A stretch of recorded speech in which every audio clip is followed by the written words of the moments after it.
Hello to everyone in all the world. I don't know where are you connecting to this stream, but welcome. And I'm here with Lenore Plafker. She's a daughter of a survivor from Auschwitz, and I'll be asking her about her survival story. So don't go off this stream so you can learn about this amazing story of survival so we can think and value more the life that we have, and to know that we all have that strength to face these adversities. Hello, Lenore, how are you? I'm fine. How are you? I'm fine, thank you. I'm so happy to be here with you. I'm the one that's honored to tell my mother's story. Yeah, I think she's proud of you, right? She will be proud of you, and it's so brave of you to tell her story. So it will never be forgotten, because this is a story that deserves to be told, right? Yes, definitely. And I made a promise to my mother that I would make sure that her story was not forgotten. Yeah, yeah, that should be so. Thank you for being here, and I'll be asking you these questions about her. The first question is, where was your mother from, and what was her name? My mother's name at birth, I'm not really sure. I believe they called her Sora at home. Her papers show in later years that she was trying to come over, and after to Canada, and after the war, it showed her name as Charlotte. Here, she was always known to us as Charlotte. Her maiden name, she was born as Schlomowitz. She was born in 1928. She was born in Košice, which is a small place at the time in Czechoslovakia, later taken over by the Hungarians just as the war started in Europe, and obviously on behalf of the Germans. Now it's Oh part of yeah, all the it's part of time. Ukraine. Yeah, oh yeah, now that's Ukraine, right? I'm sorry. Oh, that nowadays that part of the world is Ukraine, right? You said that. Yes, yes. Oh, okay. Yeah, it's so interesting because yeah, borders were moving right back and forth between countries, so it was like a little bit confusing, but yeah, now so it's Ukraine. Okay, thank you. And can you tell us like a summary about her survival story, or yeah, if you know how she was taken from her home and all that she went through? She went through a lot during the war, after the war as well. She was born in Košice, as I said. She somehow was separated from her birth parents, Abraham and Syria. I don't really know why, and I don't even know if my mother knew actually why. She went eventually to live in Lochovo, which wasn't far, and had family there. Whether real or foster, I'm still not sure. I believe through the years I found out they were a real family, cousins. She had uh, a step aunt, she had a step uncle or a real aunt and uncle, whatever. I'm not really sure, and I'm still trying to actually find out. And I think my mother had her suspicions as well. Uh, she was basically brought up by her grandmother, who she adored and who adored her, as well as her sister. My mom had a younger sister. And her life there was fine. She always used to tell me that it was so much better than living here with the materialism and with all the stress and all of that. She was fine. She went to a Ukrainian school, actually, and unfortunately, she had to stop school because they would not allow Jewish children to continue in Yeah. school. And that was something that really upset my mother because education was important for her. So she stopped at about grade Mm. 7. And then things were relatively went on relatively well like anywhere where you're growing up. And in the men were sent to work camps earlier on when the war started in Europe. And then in 1944, when the Hungarians were in charge, they came and they told my mother and her family to get ready, that they were going to be leaving in an hour. Wow. And to pack up just the essentials of what they needed, which is basically what they did. They, I guess, personal things. They left whatever they had in terms of possessions. They left. My mother's family had a store. They ran a store, a general store at the time. They had the house and the store, the property was attached. They had everything in the house in terms of whatever you would think possession. And they left, but they had to leave. They had no choice. So my mother left. The men weren't there. The men were in work camps. So my mother left with her sister, her grandmother. She had a stepdad, and they rounded them all up and they took them to a ghetto in Moncton, which was the, I guess, neighboring biggest city over there. And they stayed there. I'm not really sure how long they were in that ghetto for. My mother never said. But then they finally rounded them all up in cattle cars and took them to Auschwitz. My mother, directly to Auschwitz. My mother went with her sister, younger sister, who I'm also named after, and her best friend at the time.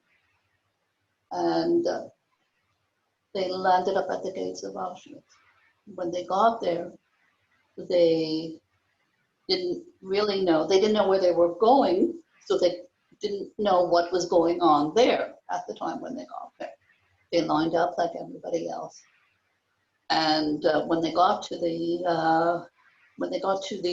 front of the line, somehow a guard. My mother looked older than her age. She would have been 15, almost 16 at the time. Because this, I believe, they took them in September. So my mother looked older than her age, and the guard, although she had these two younger children attacked, that she was holding on to, the guard told her that when they ask you how old you are, lie about your age. They'll believe you. Wow. Because you look older. That guard helped her, right? Yes, and she did. And they told my mother, okay, you go in this direction. Left and right. They sent her sister, who was younger than her, and her best friend, who was younger than her. That's the last time she saw them. And as she came out, she was saying, when am I going to see my family again? And they pointed up to the sky, and there was a lot of smoke and smell. And they told her, they pointed up and they said, that's where your family is. That's where they're going to be. And that's when it started, basically. So now, terrible. I know my mother was in Auschwitz for a year, luckier maybe than others, because others were there, others stayed there much longer. Yeah. She was there, I know she worked on, carrying stones, lifting stones. She worked with the potatoes,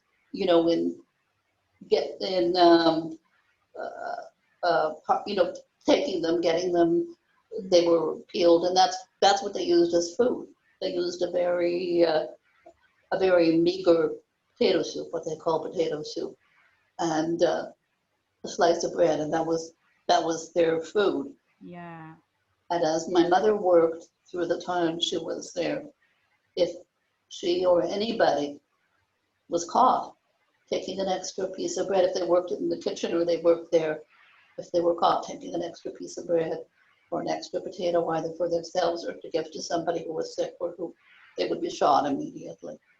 So I know that was there. And at some point, my mother landed, I don't know if it was intentional, she landed in a group of Catholic children with, they called them couples, which was the woman, the house mother, the woman that ran that home for them. Mm. And she started talking to them, and she told them that she's a Catholic girl, Catholic child. And my mother in school, she had seen how they do the blessings and, you know, the prayers and all of that. So she did that. But they didn't believe her. And the capo, or the mother, the house mother, uh, uh, beat her up, broke her nose, and threw her out. That's that's what I know. I mean, I don't really know, and I don't know individual stories of what happened. Her encounters, I'm sure she had many encounters with different people while she was at Auschwitz, but that I don't know. But I do you know know why I know, she I'm sorry? but do you know why did she try to convince that kids did they have like some privileges, or you don't know Why she did that? Why she did that, you mean? privileges Because or I guess she thought that there would be a Mhm. chance of Yeah. me. I don't really know these particular children, what they were together for. Maybe they were orphans, they had lost their parents, maybe, I'm not really sure. But I would assume that my mother thought she would be better treated. She would get more food, she, you know, Okay. but it didn't work out that way. And she just continued on, I guess, until, you know, she lost an enormous amount of weight. Uh, and I know she slept on straw. They all slept on straw, and they were very closely together. There, my mother told me there was no toothpaste, so they brushed their teeth with salt. Wow. That's what they used. And eventually, as the war continued on, this was in 1944 when my mother was in Auschwitz. As the war continued on, um, they the Germans eventually realized that the Allies were gaining on them and Mm-hmm. were approaching quite quickly. So all those that they were able to, they gathered them up and they forced them to go on what became known as the Death March. They marched to Ravensbrück, which was another camp, which was further, I guess, further away. And they made them all march with no clothes and no coats, no very little clothing, light clothing, no shoes, boots, torn shoes, all of that. Sick, some of them sick, weak, obviously, because they had all lost a lot of weight. And this was in the winter. And my mother went, she had no choice. How she did it, I don't know.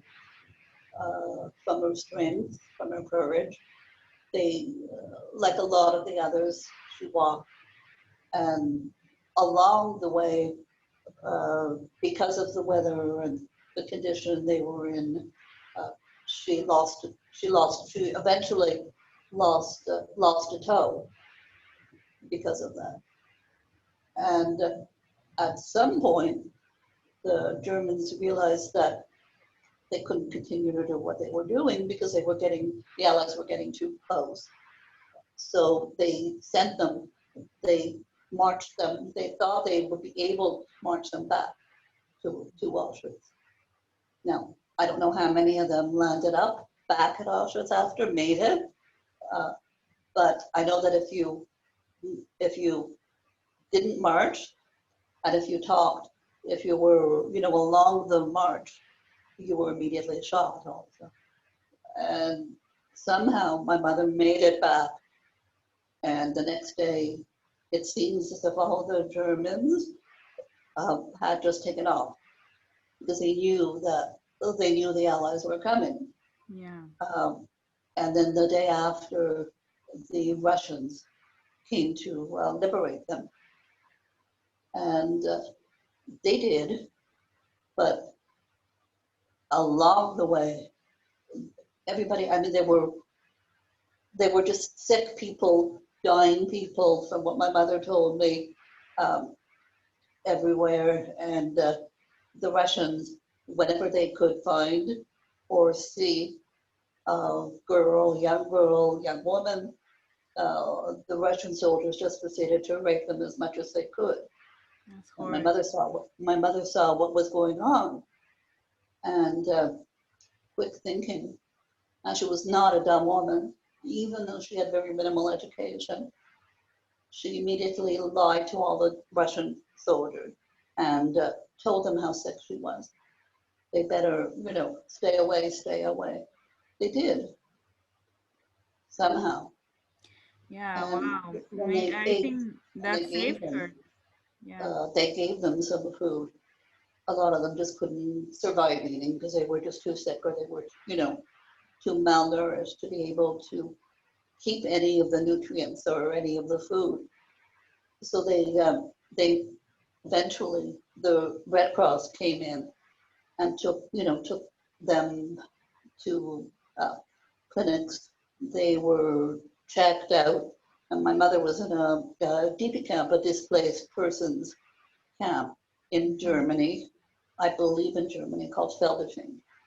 She stayed there for a while, but she tried to contact the Red Cross at the beginning to see if she could find any of her family, uh, but she couldn't. Wow. And they found eventually that she had typhus, which is a form of TB or close to TB, something like that. And she was sent to a sanatorium to recover eventually, and she did. She gained her strength back. She was released, and I guess she had made some friends there or after, and they tried to go back. But at the time, it already was taken over by the Russian communist government. It was all communist, and they told my mother, the people that she met along, they tried to go through borders to hide from country to country to try to go back, but there was nothing to go back to in any case. So my mother eventually, she worked with, for part of the time, with the resistance and the whatever, the partisans, and then eventually she, by the Red Cross, she made her way to an org school and home for girls, and that was her savior. She went there, she stayed there. They were clothed, fed as much as they could, and they were learning trades. My mother learned dressmaking and pattern making. That was her trade, which she did for a long time. And she said to me that what she really wanted to do was to become I don't know why, was to become an X-ray technician. That's what she really wanted to do. But this, she knew she had to do something practical.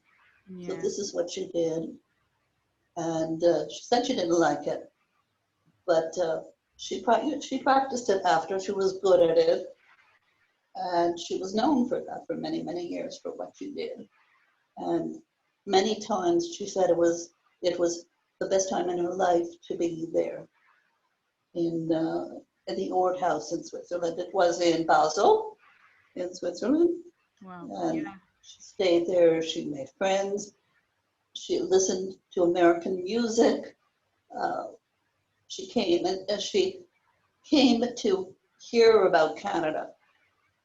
And at a certain point, once everything was finished there, they couldn't stay there indefinitely. Yeah. So they had to make plans. And her plan was that she wanted to go to Canada. Mm. I will show the photo of her with her friends, so maybe you can, I don't know, just explain. That, yes, I believe that probably was with two of the other girls that were in the home in Switzerland. That's what I think, and that's what I remember my mother telling me. Now I have pictures. I had other pictures where she was with other people uh, after, where I believe these people were the ones she was trying to cross the borders and countries with, countries with. But I had tried to give those pictures to the Holocaust Museum here in Montreal. But she stayed there, made friends, um, lived, probably did a lot of the things that young girls would do. I would say she probably stayed there because she was 17, about 17 uh, when she started, and at some point, as I said before, they had to make a life and decide what they were going to do. And with the Jewish Agency and the Red Cross, she decided she wanted to go to Canada. And I guess they had a lot of people coming into the school, the home, etc., etc. And she had befriended a couple that were of Jehovah's Witness. Not that my mother really probably understood a lot of what it particularly meant, but she knew it wasn't Jewish. Mm-hmm. And as she said, she befriended them and they wanted to sponsor her to come across to Canada. And she agreed, but in her mind, she said that I'm not going to deny that I'm Jewish or turn into something else or become something else after everything my family went through and everything I went through. Uh, she came from a religious background Yeah. herself, although you know, many years after, uh, although when she came here, she wanted to continue for whatever reasons she didn't. But she agreed to be sponsored by this couple, and arrangements were made. And I know that I had all the documents. Uh, she came over eventually on in 51 on a ship called the SS Nelly. Yes, I think I have here the That's right. documents. That's Yes, right. Exactly. this Those one. were her identification papers. She has her work papers. That was my mother at the time. And then she has her boarding paper to authorizing her to be on the boat. Everything was in order when she came across. Um, Now the that's it. Stamps. You can see that there are multiple stamps, multiple checkpoints, crossing, etc. And it wasn't a very pleasant passage because the passengers that came for this reason and this way uh, did not have staterooms up on top. And I don't even know if they were on that particular ship that voyage, but they were in, I guess, what you would call steerage, in that they were in the bottom of the ship. And it was horrible. People were getting seasick and sick also again from it. But eventually it landed, and my mother had to board a train when it landed in Canada on the coast. And she was supposed to meet this couple, um, I believe in St. John's, I think, but she never did. She decided she wasn't going to. She had a friend in Montreal who had come here before her, very good friend. And she decided she was going to get off in Montreal and be with her friend and make a life for her there. She had very little money landing. I think the Jewish agency at the time gave them their, they paid for their passage and everything, but they gave them very, very little money to live on after. And eventually, when my mother came, she met up with her friend. She met her friend, and they decided that they would share. Eventually, that they would share an apartment together, and they did. And I believe her friend was working uh, in a bakery, and my mother got a job there eventually too. She tried to, you know, do a few things. They came in this. I think she came in the spring. It was the spring here. So eventually she worked in the bakery. Uh, it was a very ethnic area at the time here in Montreal, and she worked. And eventually she met my father at the bakery. My father coming in to buy things. My father's family, Jewish, but they weren't survivors. Uh, the ancestors probably were, but I believe they came over before from Yeah. Europe before the war. And my father was Jewish, blonde and blue-eyed. So my mother never believed he was Jewish until he took her home to meet his family. And he did, and they met. The story, like many, where they fell in love and they got married. They went out and they got married. As a matter of fact, if you can see it, I'm holding up the picture, the wedding picture. Oh, Can you that's see it nice. properly? Yes. That's my mother and father, and that's my paternal grandmother, my father's mother. That was at their wedding. Sorry, that they had. And, you know, they made a life. That was what was Yeah. most important to my mother. It kept her going during her time at Auschwitz. She Yeah. wanted a She family and she wanted to restart a family and remake a family. she was so strong, right? And thank God she could yeah, survive and then come here to America and have a family, and that's amazing. But I wanted to ask you, did she ever say what was her motivation of surviving? Because she knew that she lost her sister, her family, her best friend. Like, where was her faith coming from? I'm sorry, where was Her faith coming from? Like, why did she wanted to survive? The motivation well, of her. she wanted to survive because she had a very strong belief and determination that she wanted to restart a family. She wanted to restart a family to show her strength, to show the strength of the Jewish people.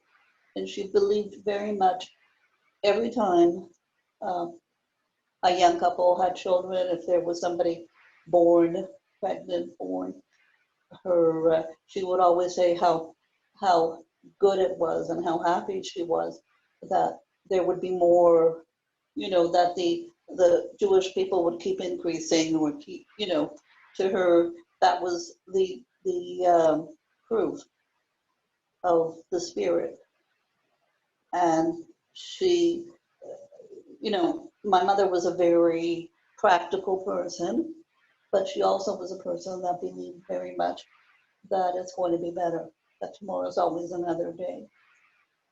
She believed that life was like that it went up and down. So today you might have, you know, a very bumpy road, but then it'll get better and it'll get bumpy again. That's how she believed life was and her faith in people.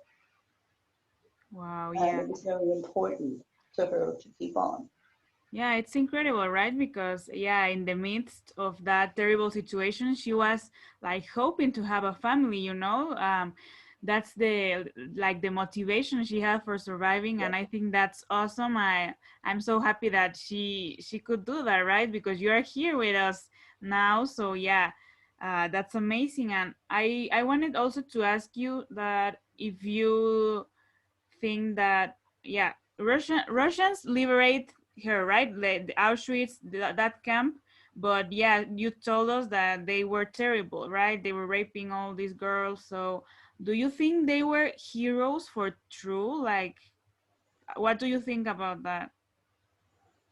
Well, I think personally, I believe that each and every one was a hero, whether they survived or whether they didn't. Um, I know that um, my mother would say to young people today, your generation, that they must pass on the stories of what happened through my generation, but we're not going to be here either for, a lot of the second generation is also getting older and getting, they're the, for sure, the survivors themselves are very limited now. And the next generation is really the one that has to be instilled with the desire to know the stories and to tell the stories and to pass it on. Um, not not just individual stories or any of that, but to pass on the lessons of what's learned from those stories. Yeah, My mother was a survivor, but yet she never, there were people that did, but she never became better after. She was yeah, not a better person. And she was not the type of person she believed, and she thought the lessons of the Holocaust were that we should not be we should not be restricted in our thinking of people. A person is a person, whether they're, you know, you should be tolerant of all people and and not, you know, not feel that they don't have the right to exist or to practice their faith or to believe in what they believe. She wouldn't take a whole group of people and put the burden of what happened in history on them. Uh, she never blamed German people, Hungarian people, whatever, for anything. She was friends with many different types of people through what she did in life, and she later years, uh, once we had gone through school, and we were older in school and everything already. I don't remember how old I was. I know I was still living. I know I was still living with my parents, so I must have been in my late teens probably. My mother went out to work finally. She had worked at home for many, many years while we were young, growing up.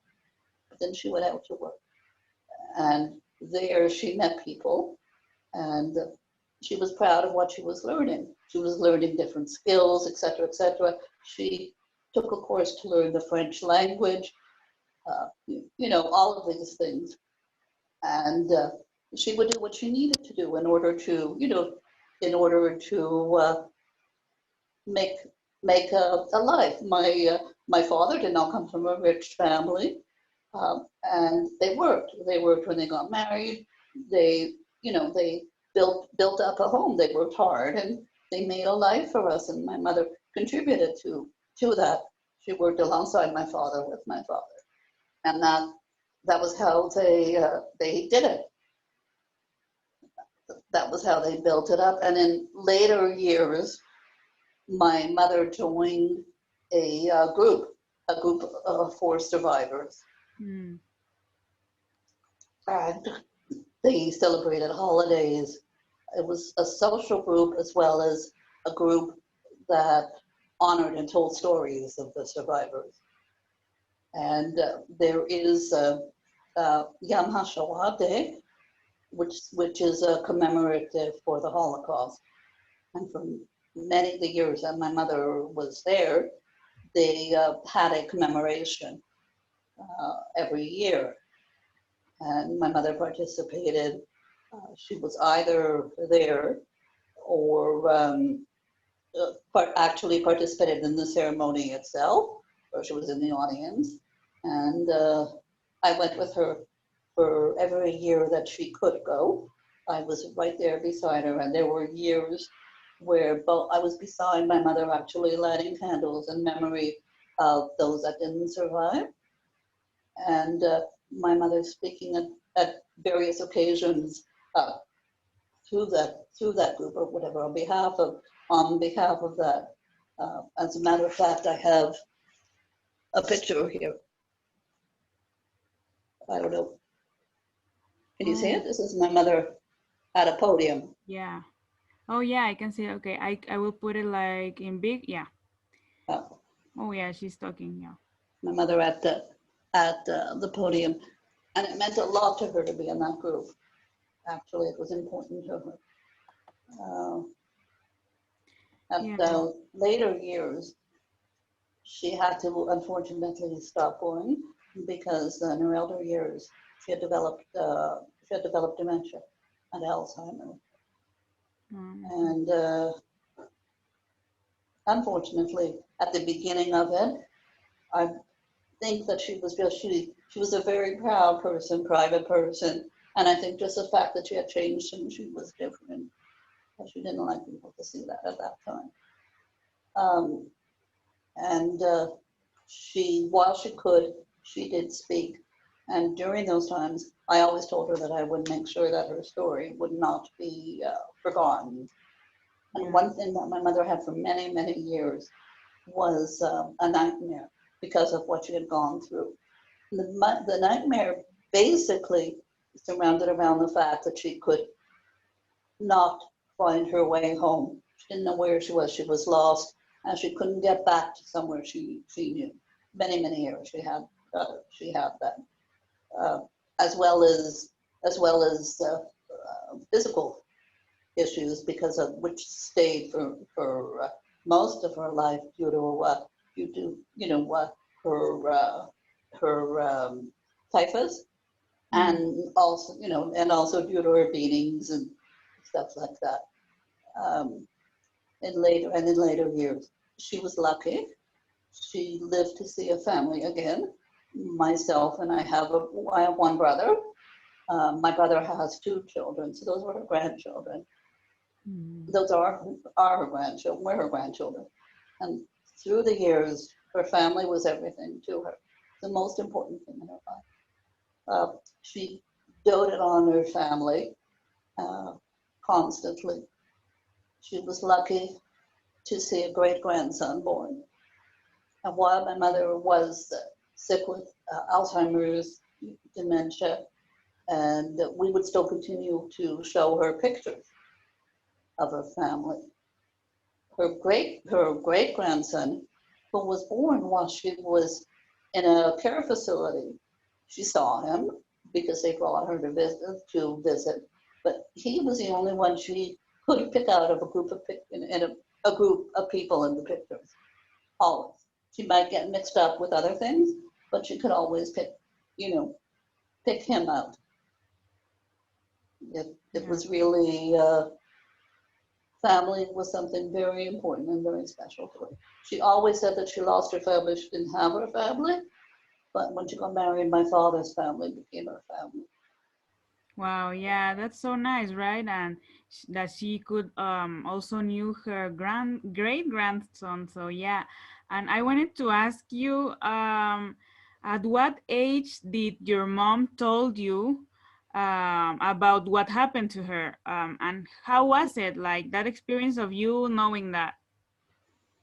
You know, I don't remember a specific age or exactly. At the beginning, I know she didn't really talk about it, although I knew, I think I knew from a fairly young age that she was a survivor. I knew that. Um, and I knew it because I felt different. I felt different than other kids around me to a certain extent. But I didn't have a large extended family like they might have. Uh, and one thing that stays in the mind of second generation to survivors is that they always want to make their life. They always want to make the life of the survivor better. They always want to do things to please to help, to try to make it right, although you obviously can't always do that. That's something that's different. And in later years, I guess I started to learn more of the specifics, and my mother would mention them. And she, a couple of times through the group that she was involved with, she was part of a book that told stories of 10 survivors in the group. She was one of the 10 that they had interviewed. She told her story a couple of times, uh, to multi-generational Yeah, groups and things but like that. did she ever tell you like personally to you and your brother like, okay, yeah, I went through this, or you just heard her story of a interview she had? Well, once I remember specifically, although I was there in the house, I stayed in the next room while she told the story. Uh, this one particular time, but I mean, I knew a lot. I knew a lot of it already by this time. I was probably well in my, I don't know, 30s or 40s, probably. Maybe even a little, no, that's probably in my 40s. Um, and I mean, she never hid it. My mother never hid it, but she never went around saying, you know what happened to me? And start talking and telling everybody. I don't know, maybe it's because my dad wasn't a survivor. She had a lot of survivor friends, but she had a lot of other friends as well that weren't. So, it didn't define her for the rest of her life after, Yeah. but it was and it became even more important to her later on, which I think is like with a lot of survivors when they're younger, they're busy building a life and they're busy raising a family. Later, later as their children, leave the nest, they have more time to think about the past and what happened to them. But her, I think if she would speak to, if she would speak today to, the third generation, et cetera, you know, she would tell them to be vigilant, that it doesn't take much. And it's not just Jews, and it's not, there are many, many, unfortunately, incidents in history and around the world. And she said that's why it's not only for you. You have to be empathetic, and you have to realize that we can all we can all have something like this happen Yeah. in our country, and that's why. Yeah, exactly. I think we should be, yeah, more empathetic, as she said, right? Because that's why we have all this, yeah, all this horrible stuff and wars and violence, all this stuff in the world. But yeah, I think that's a such a valuable lesson to be empathetic. And as she said, life it has like highs and lows, right? And you have to That's have right. like that hope that everything is going to be better, so yeah, you can move on. And yes, yeah, I have this other question for you, that is, what would you say to my generation about the importance of knowing your family roots? I think it's extremely important, and I think no matter what they are, it's very important. And I see that as you get older, it becomes even more important. I'm not sure what my mother's first years and formative years really were like, or what happened. I know I'd like to know. I made some efforts to try to find out, uh, but that's fine. That's okay. I understand that. I understand that. But it's extremely important to know your family and to appreciate it, to appreciate them no matter what they are. It's part of Yeah. what makes you who Yeah, you and are. knowing your family roots, you can understand, right? Why you have this family, how you how you become the person you are now, right? Because all our ancestors, they had something with this, obviously, because yeah, if they weren't live, we weren't being here, right? So yeah, it's so important to know the roots, and maybe for some people it's, yeah, like painful, right? But yeah, I think it's important for us, yeah, for my generation, because we most of the times my generation just knows that, okay, yeah, my grandparents names and my great grandparents, but they don't know like the story That's it. of them, right? So yeah, I think it's so important. And yeah, the last question I want to ask you is that what does it mean never again for you, and what are you doing about it? I myself, personally, uh, besides being with my mother at these various commemorations, I'm going even now that she's not alive. I go to them. Um, for me, I as I volunteered through my 40s, 50s, whatever, I've been involved with a couple of projects actually. One is with young children, where we try to sensitize them to what the number 6 million might possibly mean, and that 6 million people were lost. 6 million Jews and other people were lost.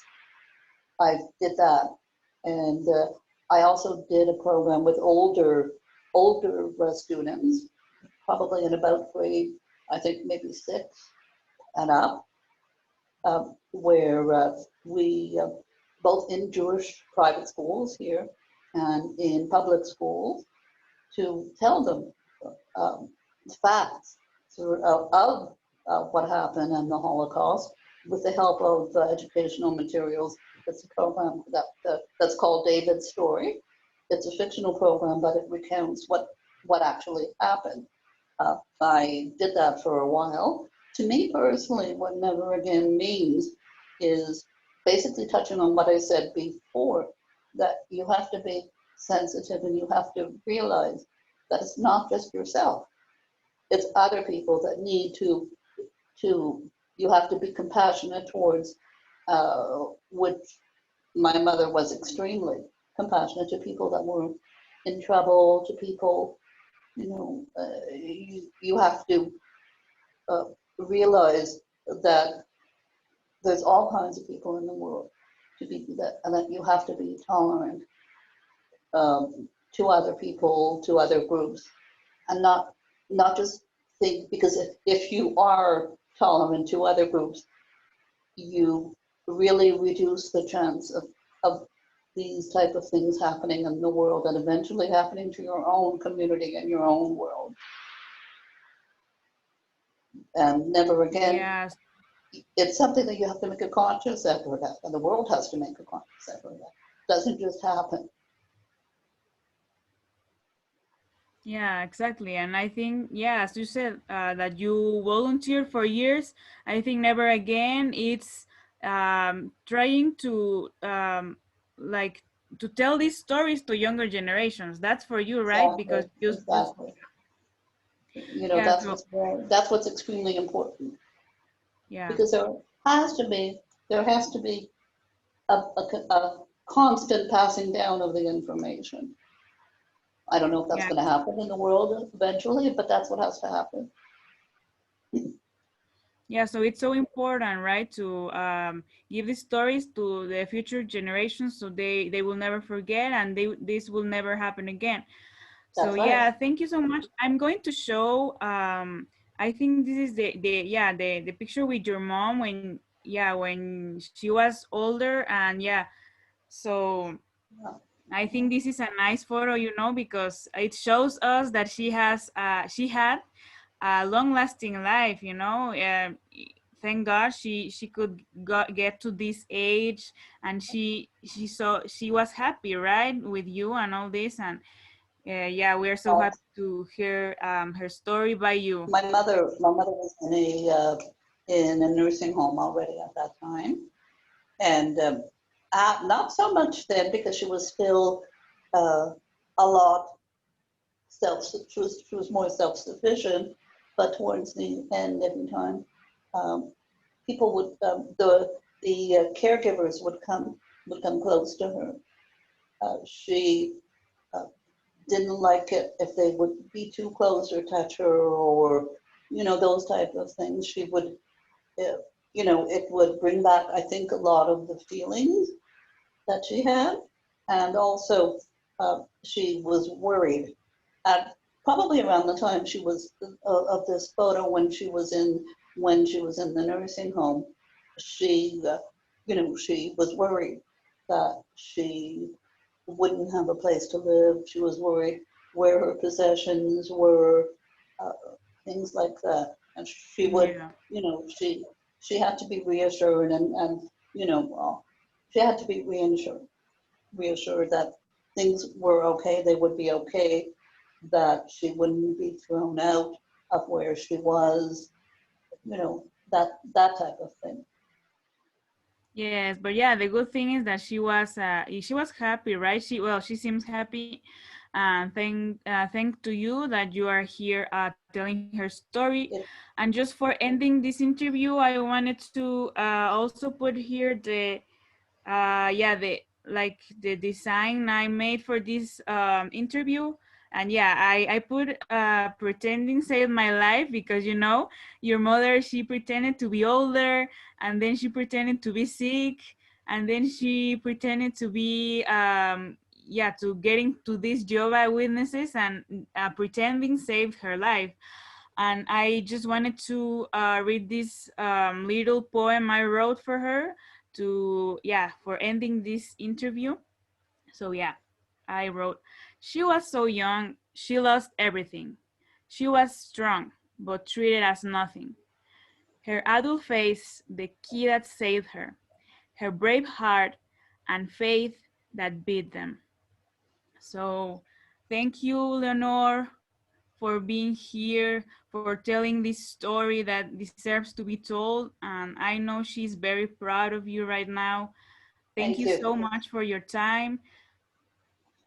I thank you for the opportunity. Thank you. Thank you so much. I hope everyone enjoyed this interview. That, yeah, maybe these are like difficult stories to hear, but they are deserved to be told, and we can learn that there is hope through difficult circumstances, and that we should value our lives. And as Lenore said, that we should be empathetic and learn from this experience. So thank you so much, everyone that is watching, and thank you, Lenore. Thank you. Thank you very much. And Bye. I want to compliment you on the work that you're doing. Thank you. No, thank you. You're Bye-bye. welcome. You're welcome.